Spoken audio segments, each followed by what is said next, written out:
Hey guys, welcome back to Chaos Zero Nightmare. In today's video, I want to have a chat about Yuki after pulling her and testing her on stream, also chatting to other people who have tested her at max level as well, because, you know, investment's a thing. And I'm going to go through what I think is the ideal build that I'm trying to build at the moment. I also want to show you a run using that build or a similar build to what I'm aiming for from my mate Grim, who took her into the Dimensional Twilight 10 and managed to do a 4-turn with her at level 50, which is quite respectable. So she is going to be definitely viable in those aspects. So what is my first impressions of her?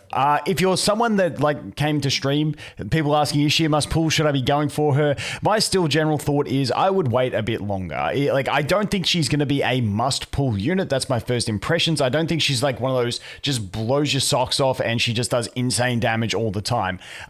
She kind of, I'll talk about it in a minute, but she kind of has a damage ceiling. But you know, she is still a very, very strong unit, especially in AoE. However, I don't think she's going to be as good as someone like Hugo or Mei Lin or Rin, even if you got a godly Rin build in single target. She does have single target builds that you could look towards, which I haven't built yet personally, but I just don't see it being quite that potential. And the reason I don't think she's going to quite have that ceiling potential as those other guys is basically down to this one card here that has basically two cards. She also has this one as well, which can epiphany into this one here, which allows her to draw cards. The big downfall that she has compared to characters like Mei Lin and Rin is that they can also add their cards back from the discard pile, whereas she can't. So she has bursty damage. However, she does have a ceiling on the amount of burst damage that she's going to be able to do in a turn because she can't infinitely loop. And that's going to lead her to a little bit different builds than what you will see out of Rin and Mei Lin. So that is like sort of her pitfall. But once again, in the AoE aspect, she's going to be fantastic in the new boss. She's obviously really good in the new Dimensional Twilight, the one especially with 2 enemies. So AoE is going to be her niche. Once again, I will test single target builds, which I haven't got round to yet. But in general, I think AoE, she is going to be very strong, but I don't think she's going to break the game completely. Keeping in mind that during this patch, the gear, like a lot of the equipment we get and a lot of the buffs and stuff like that in Chaos, and then obviously the bosses are sort of catered towards her specialty, which is AoE damage. And then as we get new characters, they're going to cater it elsewhere. So once again, I don't think she's a must pull, but I don't think she's trash by any stretch of the imagination. So let's go in and talk about a bit of her builds and stuff like that. Oh, and also at this stage, I'm definitely thinking her best teammates are like Veronica, Nia, Cassius, maybe even Beryl are the ones I'm looking at, but I will continue to experiment with things outside of those few characters.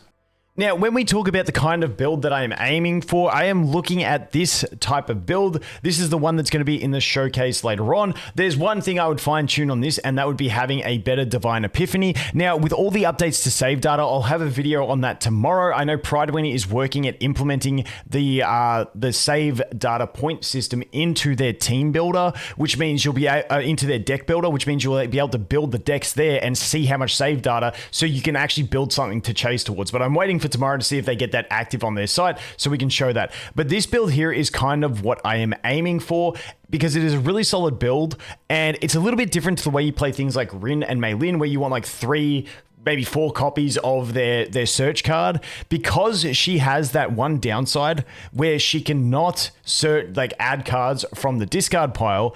Even though Prepare to Subdue, especially this one over here, is absolutely fantastic, the one problem is, once again, you can't draw from the discard pile, so ideally you actually dupe one of your attack cards. Now the ideal one that I like is going to be Flash Slash because you can get the one to reduce it by 2. This allows her to be incredibly AP efficient.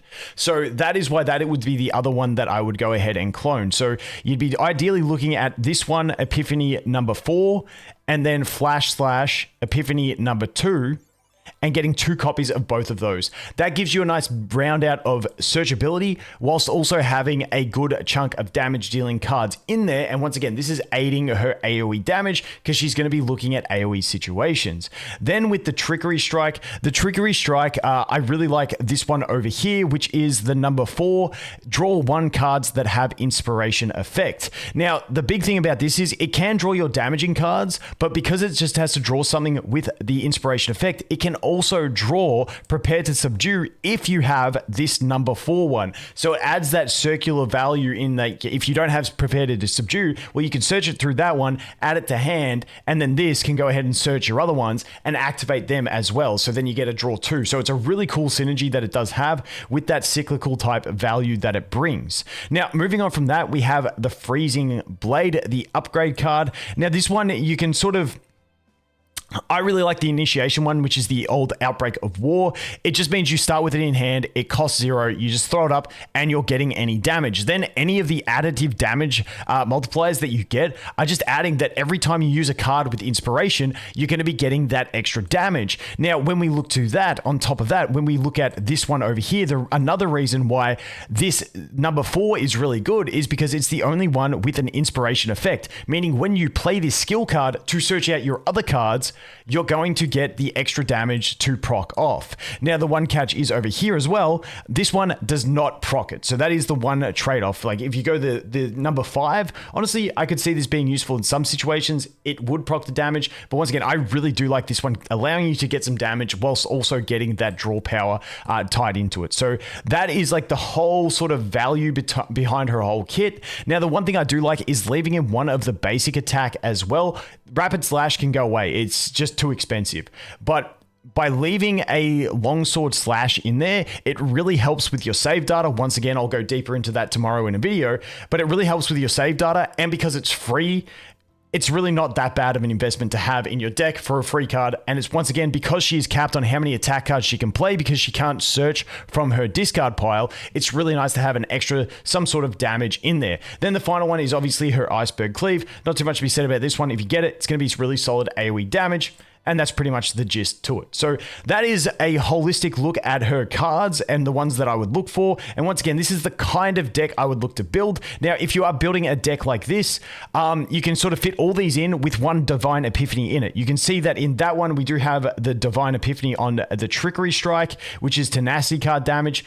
Ideally, you'd have something else, maybe a cost -1, or maybe an extra draw Epiphany on it, or something like that, because it's basically that one or the Freezing Blade that you have to get the Divine Epiphany on, because if you put it on one of the other two that you're duping, then you kind of waste too many of your points by having 2 copies of it. So ideally, that's the kind of thing we are looking at. You can iron it out, but that is a really solid build that I would be aiming for her. Once again, her partners, ideally you get her signature partner. Me, I still don't even have the pink-haired chick, which is absolutely doing my head in. I've been trying to get her. I still do not have, whoops, didn't mean to click that. I don't have Lillian yet. So unfortunately, she would be absolutely fantastic for it. And obviously, if you can get Scarlet, Scarlet's not great as well. But, if you're going for scraps, you're looking at Douglas. So that is basically my thoughts on her. I do think she is great AoE. I don't think she's going to be breaking records in single target, even on the single target build, but I'm yet to test that.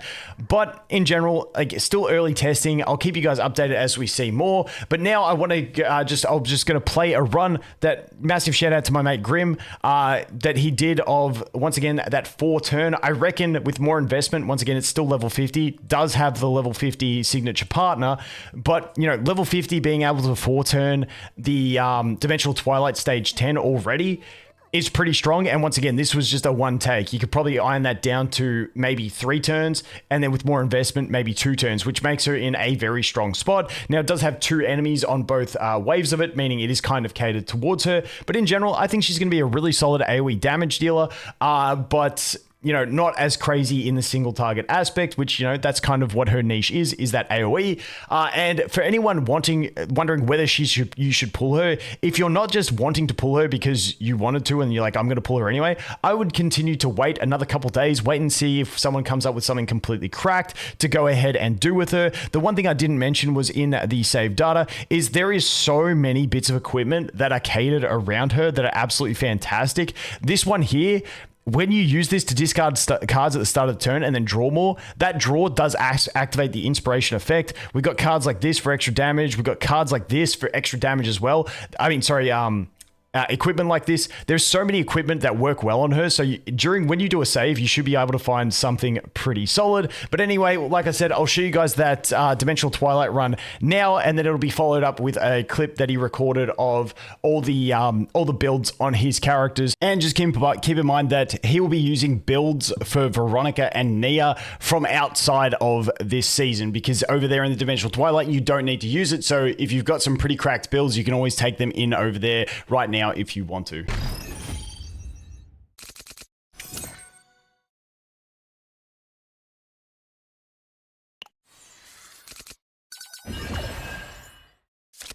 ちゃんと見てなさい。うちのバカタ鳴らしと行こっかな。バット。せーの、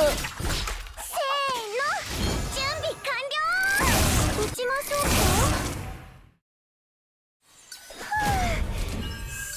ビシッとチューニングしよっと。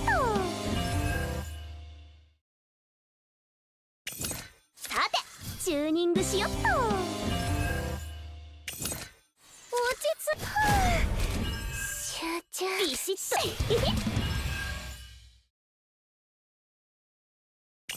打ちましょう。うちに肩鳴らしと行こっかな。バット。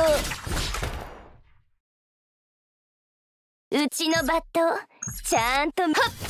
バットバットバットバットバットじっとしててね。バット引きちぎってやる。さて落ち着い。このベロニカには夢いい香りでしょ。打ちましょう。集中集中。浄化の時間ですね。落ち着いて。コアルスピーカー、これでいいですよね。うちに肩鳴らしと行こっかな。バット。うちのバットふっ。バット。うちにバットバット。ビシッと気になるな。さてロックンロール。じっとしててね。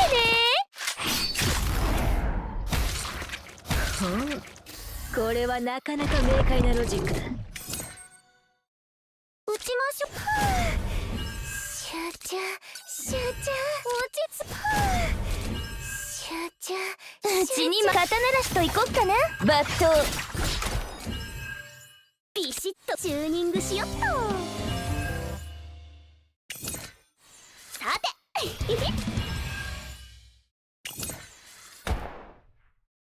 ビシッとチューニングしよっと。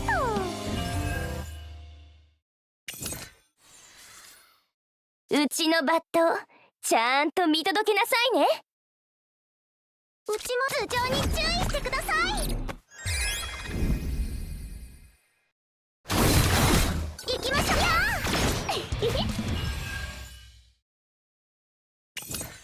うちに肩鳴らしと行こっかな。バット。うちのバットバットバットバットタッバット。次のロックンロール。うちじっとしててね。バット。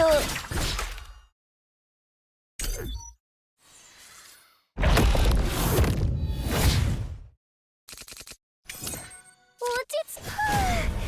集中集中。打ちましょう。集中。うちのバットちゃはっ。バット。落ち着い。コアルスピーカー、これでいいですよね。ビシッとチューニングしよっと。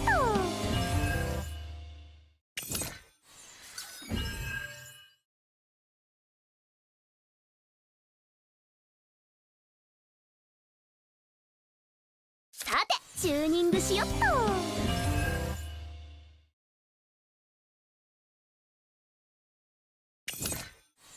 打ちましょう。集中はっ落ち着いてうちにバット肩慣らしといこっかな。バットうちのじっとしててね。バットうちに守ってもらえて肩慣らしといこっかな。バット